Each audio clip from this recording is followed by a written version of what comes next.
রণক্ষেত্র মহেশতলা দোকান বসানোকে কেন্দ্র করে ইট বৃষ্টি, দোকান বসানোকে কেন্দ্র করে রণক্ষেত্র মহেশতলা। আপনাদের আরো একবার জানিয়ে রাখি এই মুহূর্তের সব থেকে বড় খবর, রণক্ষেত্র মহেশতলা দুই গোষ্ঠীর মধ্যে সংঘর্ষ এবং দোকান বসানোকে কেন্দ্র করে ইতিমধ্যেই কিন্তু রণক্ষেত্রের আকার নিয়েছে মহেশতলা। যে খবরের দিকে আমাদের নজর রয়েছে, দুই গোষ্ঠীর সংঘর্ষে রণক্ষেত্র মহেশতলা দোকান বসানোকে কেন্দ্র করে ঝামেলার সূত্রপাত। এলাকায় ব্যাপক ইট বৃষ্টির অভিযোগ, দুপক্ষই একে অপরকে লক্ষ্য করে ইট ছোড়ে বলে অভিযোগ উঠেছে। ইটের আঘাতে মাথা ফেটেছে বেশ কয়েকজনের, থমথমে পুরো এলাকা ছড়িয়েছে ব্যাপক উত্তেজনা। পরিস্থিতি সামলাতে গেলে পুলিশকে লক্ষ্য করে ইট ছোড়ার অভিযোগ, একাধিক গাড়ি বাইকে আগুন ধরিয়ে দেওয়া হয়। পরিস্থিতি আয়ত্তে আনতে কাঁদানে গ্যাসের সেল ফাটায় পুলিশ। এলাকায় ইতিমধ্যেই নামানো হয়েছে র্যাব। যে খবরের দিকে নজর রয়েছে, যে ছবি আপনারা দেখতে পাচ্ছেন, এলাকায় ব্যাপক ইট বৃষ্টির অভিযোগ।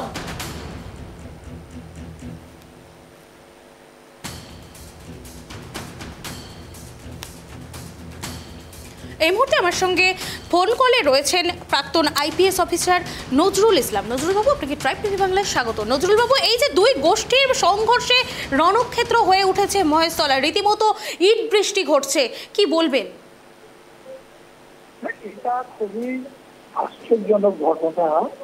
বিভিন্ন টিভি চ্যানেলে যেটা বলছে যে কোনো একটা দোকান বসানোকে কেন্দ্র করে ব্যবসায়ীদের দুটো গোষ্ঠীর মধ্যে সংঘর্ষ, তো সেখানে নিজেদের মধ্যে সংঘর্ষ করতে পুলিশ গেলে পুলিশের বাইকে আগুন লাগিয়ে দেওয়া, পুলিশের গাড়িতে ভাঙচুর, পুলিশের উপর ইট পাথর ছোড়া, এটা পুলিশের উপর তাদের এত রাগ কেন? তার মানে পুলিশ সেখানে যেভাবে চলছে, সাধারণ মানুষ পুলিশের সে ব্যবহারে খুবই অসন্তুষ্ট। এইটা কেন? এটা কিন্তু খোঁজ খবর নিয়ে দেখা দরকার। বলুন।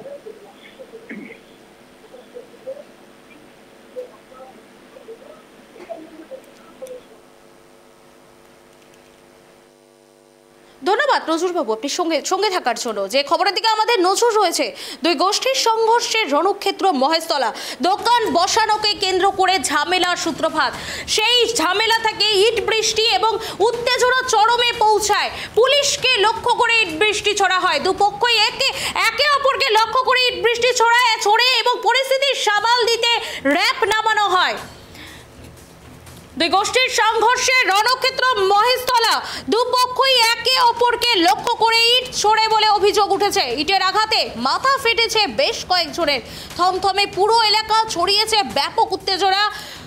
পরিস্থিতি সামলাতে গেলে পুলিশকে লক্ষ্য করে ইট ছোড়ার অভিযোগ উঠেছে। একাধিক গাড়ি বাইকে আগুন ধরিয়ে দেওয়া হয়। ইতিমধ্যে আপনারা দেখেছেন যে একাধিক গাড়ি বাইকে, সেই ছবি আপনারা দেখতে পাচ্ছেন যেখানে বাইকে আগুন ধরিয়ে দেওয়া হয়েছে।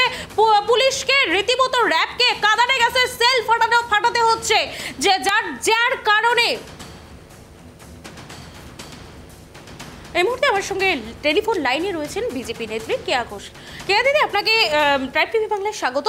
আজ দু গোষ্ঠীর সংঘর্ষে রণক্ষেত্র মহেশতলা দোকান বসানোকে কেন্দ্র করে ঝামেলার সূত্রপাত, যেখানে রীতিমতো ইট বৃষ্টি চলছে এবং র্যাব এবং পুলিশ ফোর্সকেও কিন্তু নামাতে হয়েছে, কি বলবেন? প্রথম কথা, আপনারা গোষ্ঠী নয়, ওইটা বলুন দুই সম্প্রদায়। এটা একেবারে সাম্প্রদায়িক দাঙ্গা। মালদার মোথাবাড়ির পরে মুর্শিদাবাদ, তারপরে আমরা দেখছি মহেশতলা। অর্থাৎ দুয়ারে মুর্শিদাবাদ ছিল, দুয়ারে মোথাবাড়ি ছিল, এখন দুয়ারে মহেশতলা।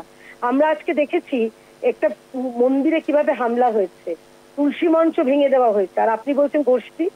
এইটা একেবারে সাম্প্রদায়িক দাঙ্গা। এবং সব থেকে অদ্ভুত লেগেছে যেটা, পুলিশের নিষ্ক্রিয়তা। পুলিশ কার্যত তারা মানে কি বলবো, নীরব দর্শক। এই পুলিশ শিক্ষকদের পিঠে লাঠি ভাঙতে পারে, অথচ এই দাঙ্গাকারী যারা ছিল, অসভ্যগুলো ছিল, তাদের পিঠে লাঠি ভাঙতে পারে না কেন? কটা গ্রেপ্তার হয়েছে? একটাও নয়। অভিষেক বন্দ্যোপাধ্যায় বলেছিলেন না, যারা সরকারি সম্পত্তি ভাঙচুর করবে তাদের কপাল লক্ষ্য করে গুলি করা হবে। আজকে অভিষেক বন্দ্যোপাধ্যায় কি বলবেন? অবশ্যই বলবেন, আমরা জানি, আমরা দেখেছি শামশেরগঞ্জের বেলাও কিছু বলেননি, মোথাবাড়িতেও কিছু বলেননি। কিন্তু আজকে আমরা জানতে চাই যে তাহলে পশ্চিমবঙ্গে তার হিন্দুরা কি যথার্থই অসুরক্ষিত? আমি নিজে একজন হিন্দু, আমার তো আজকে ভয় লাগছে, যে আমার অস্তিত্ব নিয়ে ভয় লাগছে। যে রাজ্যের মুখ্যমন্ত্রী ওবিসি থেকে শুরু করে সব জিনিসে তিনি দুধেল গাইড ঘোষণা করে তুষ্টিকরণ করে, সেই রাজ্যে এখানে যারা সংখ্যাগরিষ্ঠ হিন্দু রয়েছে তাদের আজকে এরকম দশা হবে পশ্চিমবঙ্গে মমতা বন্দ্যোপাধ্যায়ের রাজত্ব, এটা পশ্চিমবঙ্গবাসী হিসেবে লজ্জার, ঘেন্নার।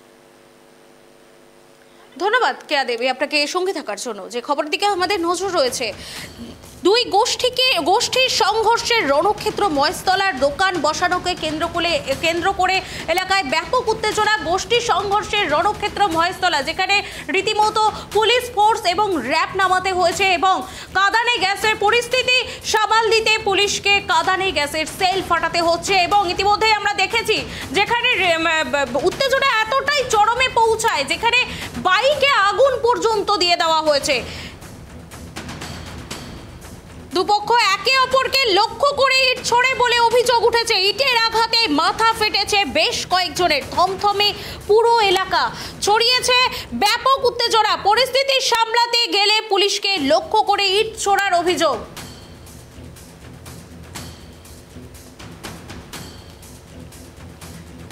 এই মুহূর্তে আমার সঙ্গে টেলিফোন লাইনে রয়েছেন অধ্যাপক ঝন্টু বড়াই। ঝন্টুবাবু, আপনাকে প্রাইম টিভি বাংলায় স্বাগত। ঝন্টুবাবু, আজ এই মুহূর্তে দু গোষ্ঠীর সংঘর্ষে ইতিমধ্যে রণক্ষেত্র হয়ে উঠেছে মহেশতলা, যেখানে রীতিমতো পুলিশকে নামতে হয়েছে এবং র্যাব নামাতে হয়েছে, যেখানে আমরা দেখেছি ইতিমধ্যেই বাইকে আগুন ধরিয়ে দেওয়া হয়েছে এবং পুলিশকে কাঁদানে গ্যাসের সেল ফাটাতে হচ্ছে। কি বলবেন? এখন তৃণমূল দুর্নীতির আরেক নাম, তৃণমূল গোষ্ঠী কন্দলের আরেক নাম। বেসিক্যালি মতাদর্শের কারণে তো গোষ্ঠী কন্দলটা তৃণমূলে নানা বাঁধেনি, সেটা হচ্ছে বগরা, মানে ভাগ বাটোয়ারার যে হিসাব, সেই ভাগ বাটোয়ারার হিসাবে দেখবেন কোনো না কোনো গোষ্ঠী কারো অন্য গোষ্ঠীর সাথে একটা দীর্ঘ রক্তক্ষয়ী সংঘর্ষে লিপ্ত হয়েছে। আপনি বক্তই 1, বক্তই 2 থেকে শুরু করে এই আক্রমণ, মানে 11 সালে মমতা ব্যানার্জি ক্ষমতায় আসার পরে বিরোধীরা তৃণমূলের হাতে যতটা খুন হয়েছে, তৃণমূলকে সব খুন করেছে বেশি, এবং সেই পরিসংখ্যানটা ভয়ানক। আপনি দেখুন বক্তইতে কিভাবে একটা গ্রামকে অবরুদ্ধ করে পুলিশকে ঢুকতে না দিয়ে একদম রীতিমতন সেটাকে বলে জেনোসাইড হয়েছিল। আচ্ছা, অর্থাৎ তৃণমূল যেভাবে তৃণমূলের সাথে গোষ্ঠী কন্দল ভাগ বাটোয়ারা, মানে এটা গোষ্ঠী কন্দল নাম বললে শোনাবে একটা মতাদর্শের কারণে, আসলে এটা হচ্ছে টাকা পয়সার ভাগ বাটোয়ারা, সেই দুর্নীতিরই আরেকটা পরিপূরক পাঠ। সেইটা যখনই কারো কোনো গোষ্ঠীর স্বার্থে টান পড়ছে আর অপর গোষ্ঠীকে মারছে, মানে একটা গৃহযুদ্ধের মতন। আমি দেখছিলাম চ্যানেলগুলোতে, একটা জায়গায় প্রতিক্রিয়াও আমি দিলাম, ধর্মস্থানকেও বাদ দেয়নি এরা, মানে দুটো গোষ্ঠীর সংঘর্ষে ধর্মস্থানও পর্যন্ত বাদ যায়নি, অথচ পুলিশ হচ্ছে নির্বাক দর্শক, একদম মানে কি বলবো, সাক্ষী গোপালের ভূমিকায়। পুলিশ করবেটা কি? ধরুন কোনো প্রভাবশালী গোষ্ঠীর কাউকে অ্যারেস্ট করলো, সবই তৃণমূল, মারছে যে তৃণমূল, মরছে যে তৃণমূল, ফলে যাকেই না অ্যারেস্ট করুক পুলিশের তো আলটিমেটলি তাকে শাস্তির মুখে পড়তে হবে, বিকজ সবার মাথায় বসে আছেন তিনি, এই দ্বন্দ্বমুণ্ডের কর্তা মমতা ব্যানার্জি, পুলিশ মন্ত্রী, ব্যর্থ পুলিশ মন্ত্রী ভালো বললে, যিনি তৃণমূলের যে কোনো গোষ্ঠীর মাথার, মানে যে গোষ্ঠীকেই পুলিশ কাজ করতে যাবে তা সেই আধিকারিক বা সে সংশ্লিষ্ট পুলিশের কর্তাদের কি হাল হবে আপনারা বক্তব্যে দেখেছেন। এমনকি মমতা ব্যানার্জি খুব পুলিশ মন্ত্রী বক্তব্যে দাঁড়িয়ে প্রকাশ্যে বলেছিল ব্যাপারটা কেষ্ট দেখবে, আর কেষ্ট পুলিশ অফিসারকে অর্ডার করছেন যে আপনি এটাকে কেশপুরের মতন ব্যাপারটাকে গুছিয়ে নিন। অর্থাৎ পুলিশ হচ্ছে এদের হাতের ক্রিয়নক পুতুল। ল অ্যান্ড অর্ডার যে স্টেট সাবজেক্ট, আপনাকে দেখলে মনে হয় আর্টিকেল 19 এখানে আছে, বিরোধীরা কিছু বলতে পারে না, মানুষের নাগরিক স্বাধীনতার কোনো জায়গা নেই, সুরক্ষা বলে কিছু নেই। কার্যত এখানে একটা তালিবানি লুম্ফেন রাজ চলছে, এবং ফ্রিঞ্জ এলিমেন্ট, মুখ্যমন্ত্রীর ভাষায় যে বখাটে, তার বখাটে ছেলে মেয়েরা তারা রাজত্ব করছে। আমি আক্রমণের ইন্টেন্সিটিটা দেখছিলাম, যে Bengal thinks today, whole India thinks tomorrow, যে আপ্তবাক্যটা আজকে কোথায় দাঁড়িয়ে গেছে। সারা ভারতবর্ষে কোনো রাজ্যে এই সংঘর্ষ পাবেন না, আজকে পশ্চিমবঙ্গে পাবেন।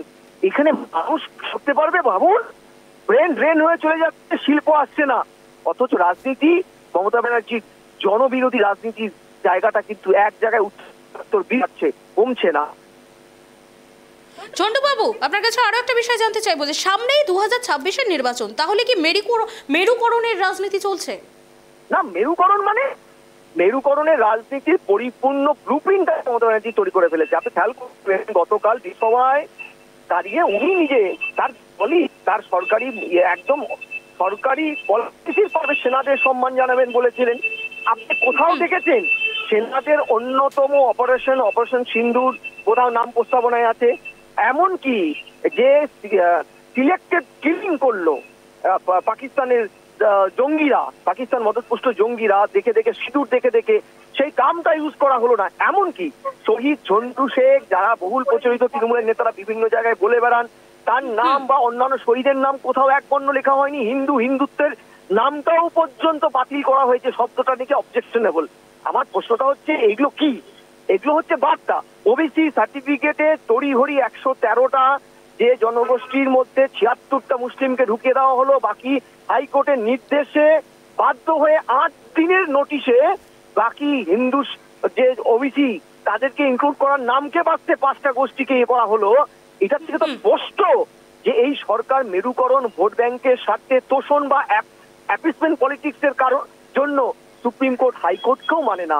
এটা তো সুপ্রিম কোর্টের নির্দেশ, হাইকোর্টের নির্দেশ যে 10% যে ওবিসিদের যে পূর্বতন কোটাটা মমতা ব্যানার্জি বা তার আগে বামেরা যেটা করেছিল সেটা বাতিল করেছে। সেই বাতিলটা আপনি তড়িঘড়ি উইদাউট এনি নোটিশ 3 মাসের মধ্যে করলেন, তাও হিন্দুদের জন্য হাত দিলেন মাত্র 8 দিন।